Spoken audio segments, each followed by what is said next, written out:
Episódio 3, amostragem comum e sequencial da série Amostragem de Insetos, contida na disciplina Manejo Integrado de Pragas do Programa de Proteção de Plantas, a nível de mestrado profissional. Bem, então, os métodos de avaliação de populações de pragas, de herbívoros, de insetos bloqueadores, sugadores, transmissores de viroses e inimigos naturais, eles se definem como métodos absolutos e relativos. O método absoluto, pessoal, como o próprio nome já diz, consiste na avaliação da população total existente em uma determinada área. Esse tipo de método absoluto, ele praticamente não é usado na entomologia agrícola devido ao tempo, ao caráter pessoal, laboral e o dinheiro gasto na sua realização. Então, não são métodos tão comuns na prática da lavoura, apesar de que você tem como sim estimar a população total em uma determinada área. Isso é muito utilizado, por exemplo, vou dar um exemplo aqui bem extremo, em atividade de pesquisa, onde você quantifica, por exemplo, uma colônia de pulgões em uma gaiola, colônia de ácaros e etc., em uma placa de Petri. E é mais comum em um ambiente protegido, como eu falei, no uso de gaiolas ou até mesmo em estufas agrícolas também pode-se chegar a esses métodos absolutos. Os métodos relativos estão mais relacionados com a prática usual da lavoura, onde se estima a população existente em determinada amostra de uma população total, o conceito de amostragem que a gente já falou no episódio 1, ao longo do tempo e no espaço. Esta contagem ela pode ser feita através de contagem direta das pragas existentes em uma determinada amostra, como é feito na cultura de citros para o ácaro da leprose, o brevipalpus, onde conta-se o número de ácaros existentes no fruto. Pode ser utilizada, por exemplo, para acessar o número de lagartas Helicoverpa parmígera em frutos de tomateiro. Eles são utilizados para mostrar o número de Chrysodex includens, a lagarta falsa medideira, em plantas de soja. Pode ser utilizado para quantificar o número de lagartas do cartucho do milho em determinadas populações.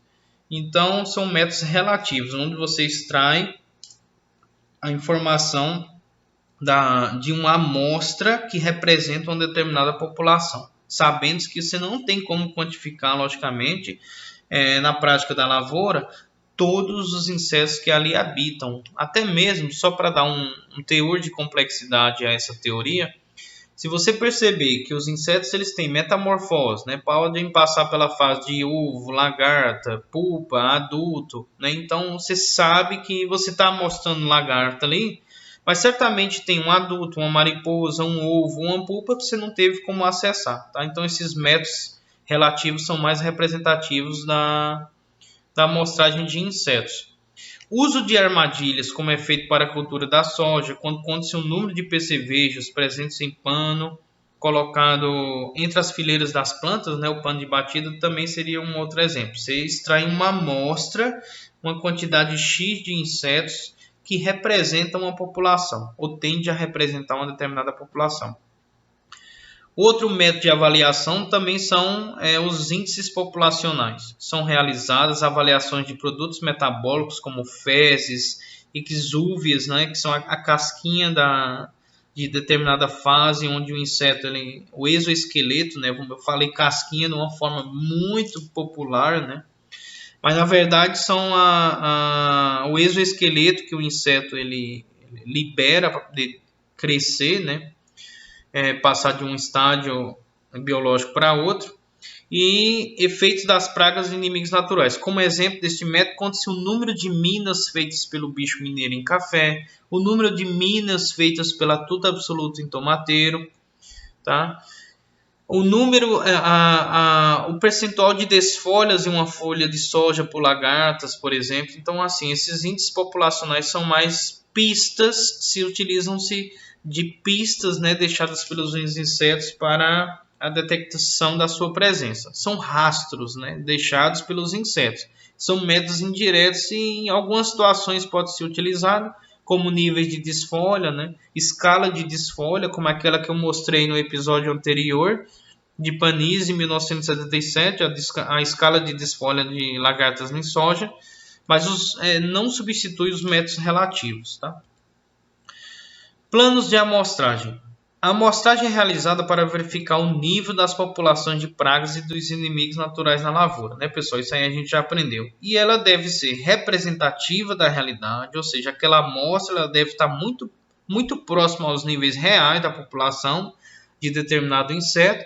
Ela deve ser rápida, né? Deve gastar no máximo 1 hora por talhão, né? Porque muitas vezes nas coletas ativas, como a gente já viu no episódio anterior, elas requerem o uso de pessoas e as pessoas cobram pelo seu serviço, né? Precisa pagar a hora de trabalho, então essa amostragem ela não pode demorar muito tempo, primeiro pelo gasto que você tem com o funcionário, mas principalmente por aquele critério que eu já falei para vocês, que os insetos desenvolvem muito rápido, né? Então você não pode passar muito tempo, senão você perde o time de aplicação, por exemplo. Um terceiro fator da amostragem é a fácil obtenção de dados, né? O agricultor deve executá-la facilmente, não ter muita complexidade na avaliação, e o baixo custo, né? Não deve representar aumento significativo no custo de produção da lavoura.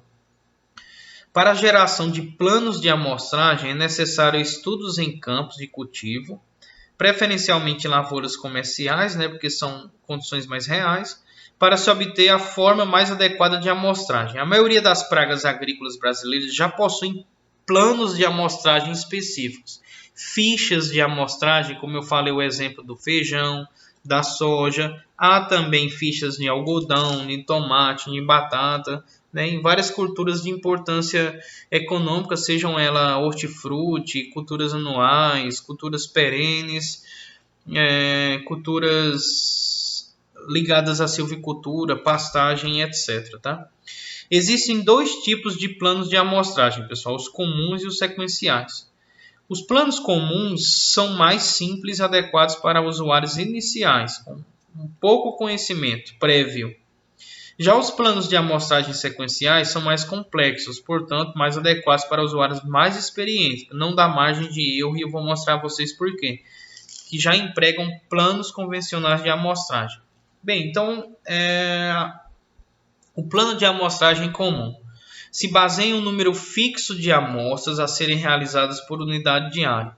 Neste plano comum, para a amostragem ser representativa da realidade, tem que ocorrer uma distribuição espacial dos organismos semelhante à distribuição destes em pesquisa, na qual esse plano foi estabelecido, né? Porque você utiliza essas informações oriundas de trabalho de pesquisa.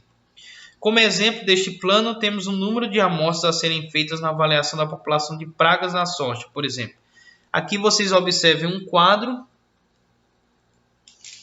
onde tem aqui a área, né, em hectares, os talhões no caso, o número de pontos amostrados e a unidade de amostragem, por exemplo, lagartas e percevejos e broca das axilas.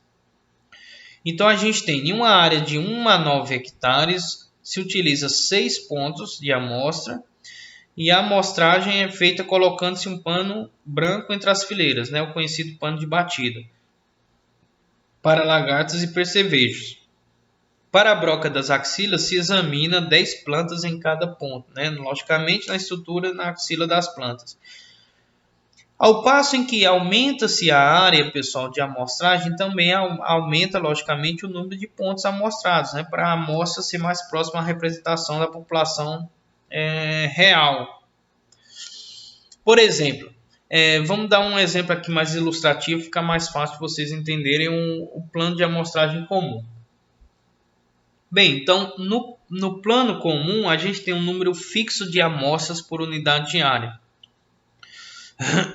E imaginem que um determinado nível de controle, né, onde você deve entrar com algum método de ação contra determinada praga, no caso lagarta, seriam 20% das plantas raspadas. Então, imagina que a gente tem uma área de 100 hectares de milho com 30 dias, né? Então, divide em 5 glebas essa área e se amostra 5 pontos por gleba, né? Por sub-área, totalizando 20 plantas por ponto. Então a gente tem aqui 5 pontos, né, para cada gleba. E a gente quantifica, por exemplo, o número de plantas raspadas. 5, 3, 0, 10, 9. Então, nesse exemplo aqui, por exemplo, deu um valor em percentual de 27% das plantas raspadas. O nível de controle é 20%, então se utiliza um determinado método de controle. Pode ser químico, biológico e etc. Tá? Um método de controle remediativo. Então, de maneira geral, na amostragem comum, a gente tem essa representação. A gente precisa dividir a área de qualquer forma em talhões, tá? Marcar os pontos e você quantifica todos os pontos em uma área e desses todos os pontos você faz uma média, né, para poder representar o valor do nível de controle ou não necessariamente.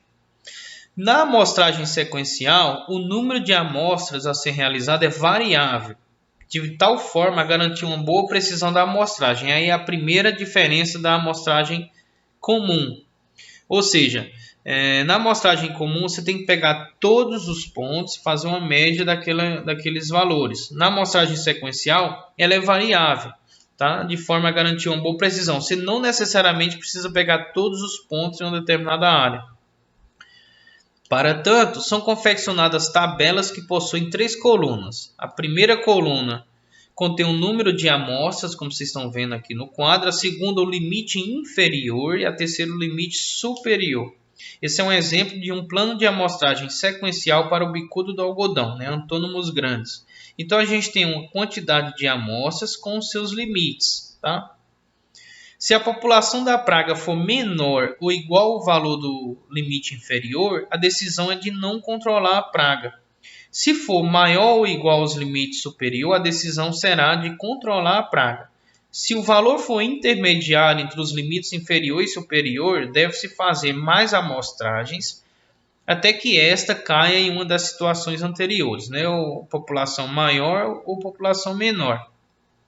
Além de trazer maior eficiência do que o plano anterior, né, o plano comum de amostragem, o plano sequencial também possibilita uma economia de tempo e esforço, em geral cerca de 50%. Então não deixa de ser definido, né, pessoal, como um aprimoramento dos planos de amostragem. Aqui eu apresento para vocês um exemplo de uma amostragem sequencial para avaliar a proporção de plantas de feijoeiro infestadas por mosca branca.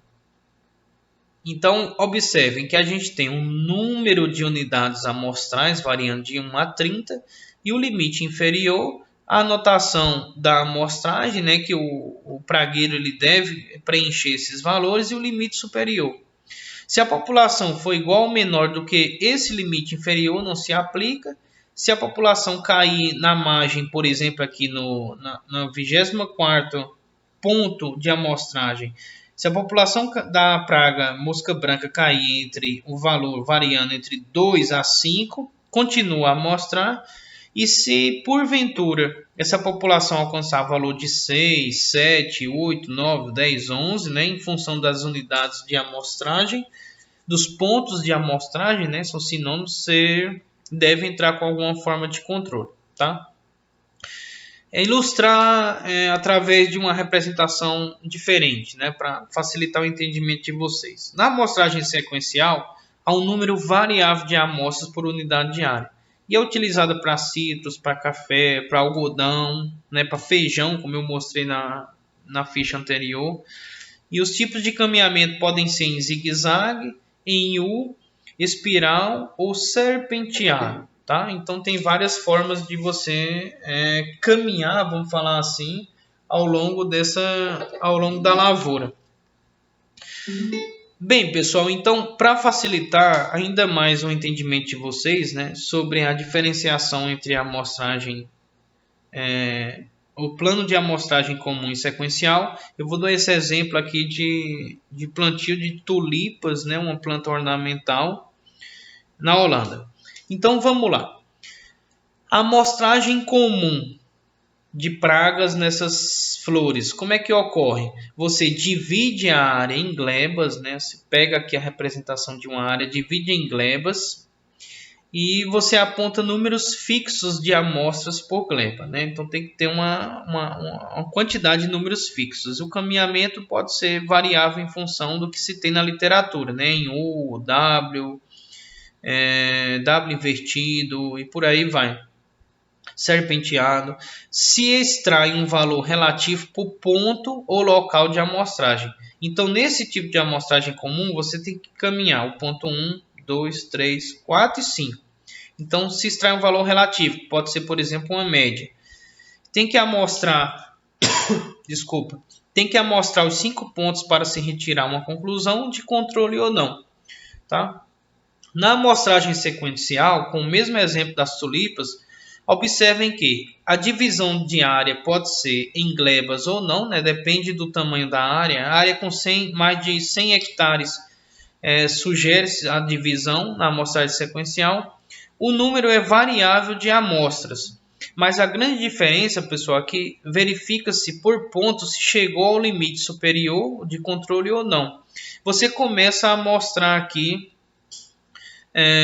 em determinado ponto. Se no primeiro ponto já chegou ao nível de controle, né, ou seja, acima do ou igual ao limite superior, você já deve utilizar uma forma de controle para toda a área e não necessariamente quantificar a média desses 11 pontos de amostragem que eu falei aqui para vocês. Isso é a grande diferença da amostragem comum, né? E remete ao fato que na amostragem sequencial a tolerância é menor. Por isso que eu falei no slide anterior que na amostragem sequencial você tem até 50% de economia no esforço do amostrador. Ou seja, se o amostrador ele chegar no primeiro ponto, ou quiçá no segundo ponto, né, deixou o primeiro e passou no segundo, se ele já percebeu que o limite superior da praga em quantidade de insetos coletados já chegou naquele determinado valor, então ele já aplica em toda a área uma determinada forma de controle remediativo e não precisa necessariamente fazer a média. É a grande diferença da amostragem comum, ele tem mais tolerância, tem que fazer uma média de pontos. Às vezes o ponto 1 já chegou no nível de controle, mas o 5 não. Então a média, em função da amplitude, né, da variabilidade dos dados coletados aqui, ele pode dar uma média que você pode controlar ou não. E na amostragem sequencial, não. A tolerância é menor, tá?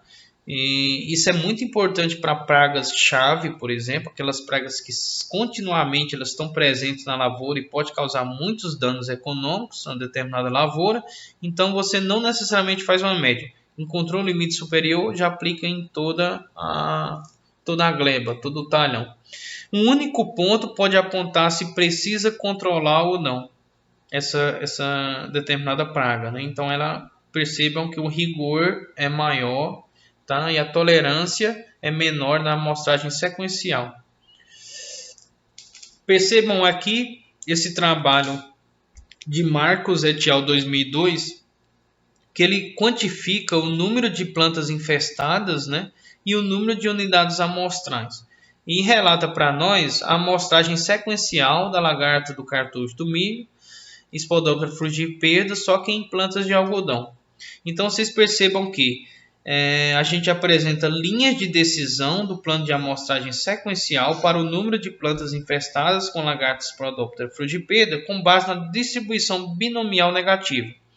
Ou seja, se você está fazendo a amostragem sequencial, você encontrou valores acima do limite superior, como aqui no caso, por exemplo, a gente encontrou 10 plantas infestadas no oitavo ponto de amostra, você já faz uma forma de controle, né? Já deve executar uma forma de controle dessa praga.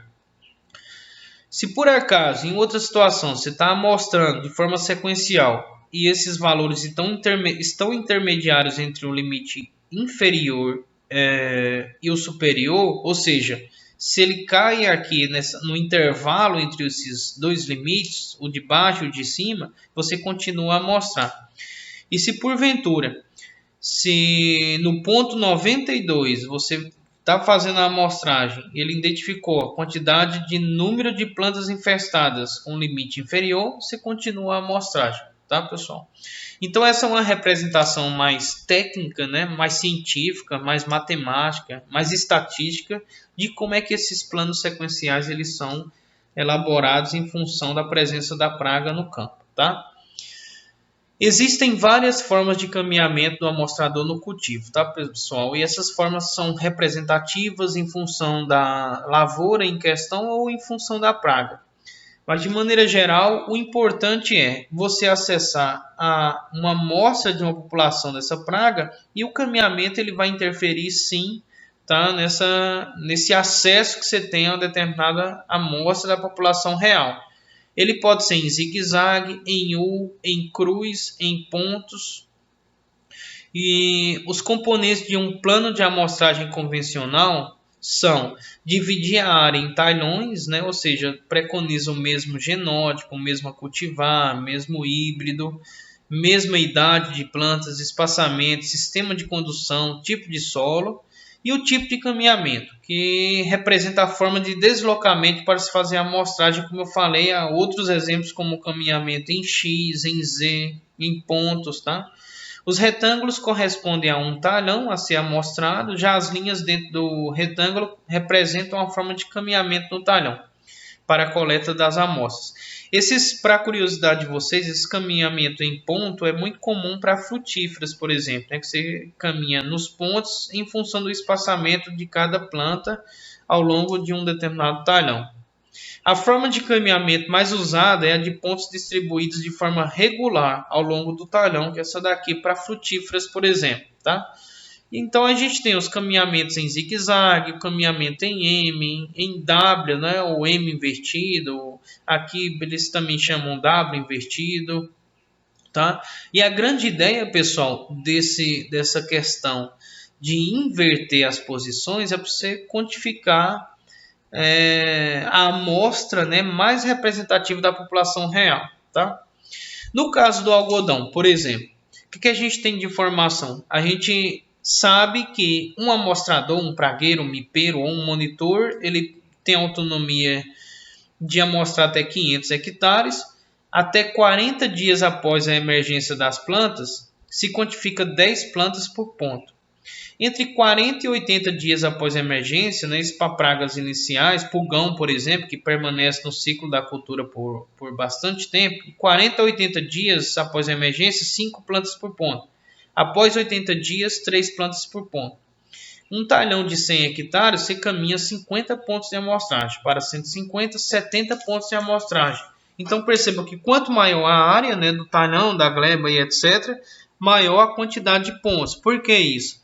Porque dessa forma você vai estar chegando muito próximo em um valor representativo da população real.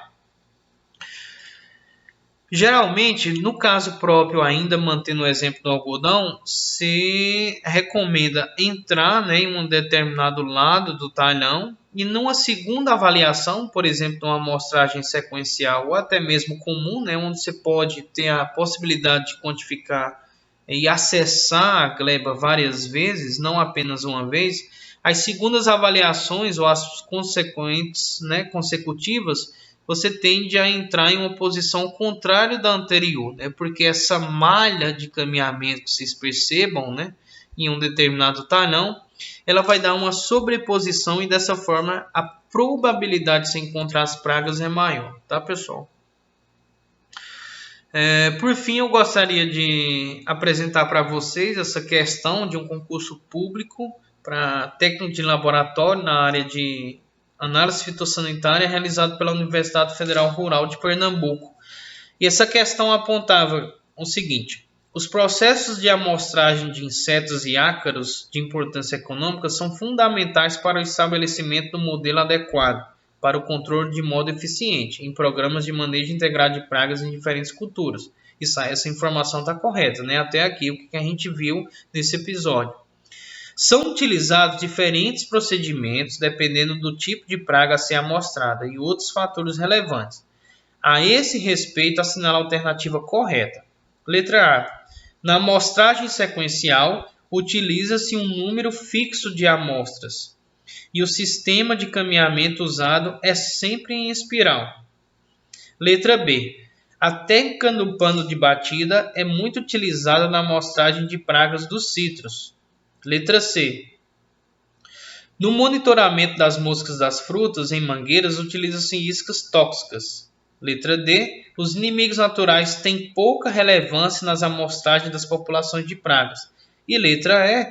Os principais tipos de caminhamento usados nas amostragens de insetos são em zigue-zague, em U, em cruz e em pontos. E aí, pessoal? Pelas alternativas, qual que vocês acham que é a alternativa correta? Pelo que já foi passado. Tempinho para passar, né? Passar para vocês um tempo aí para vocês analisarem essas respostas. Vamos lá. 5, 4, 3, 2, 1. E aí, qual é a resposta correta? A letra E, né? Os principais tipos de amostragem são os que a gente já falou. Zigue-zague, em U, em cruz ou mesmo em pontos. Vamos lá, vamos pegar as incoerências de cada alternativa. Na amostragem sequencial, utiliza-se um número fixo de amostras. Errado, né, pessoal? Na sequencial, você não utiliza necessariamente um número fixo para tomar uma média depois. Eles podem variar. Isso é comum para amostragem comum. A técnica do pano de batida é muito utilizada para citros. Errado, né, pessoal? O pano de batida é muito utilizado para soja. Para citros se utilizam visitas em plantas, em unidade de planta, né? Não em pano de batida. É difícil você bater uma planta de citros, né? Pela altura. No monitoramento das moscas das frutas em mangueiras utilizam-se iscas tóxicas. Não necessariamente. As iscas para moscas das frutas em mangueira pode ser utilizado pelo o próprio suco da planta, né? O próprio extrato diluído da planta, a própria polpa do fruto, né? Da planta não, aliás, do fruto da mangueira pode ser utilizado para atrair essas moscas e não necessariamente precisa ser iscas tóxicas.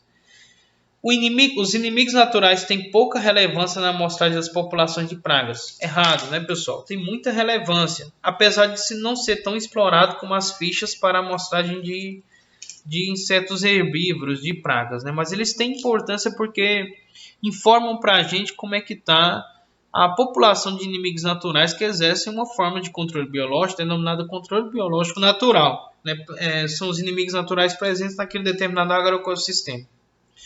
Bem, pessoal, então dessa forma eu encerro esse terceiro episódio da série Amostragem de Insetos. E no próximo episódio a gente vai tratar sobre vanguarda, atualizações e aprimoramentos dentro da amostragem de insetos, tá? Forte abraço.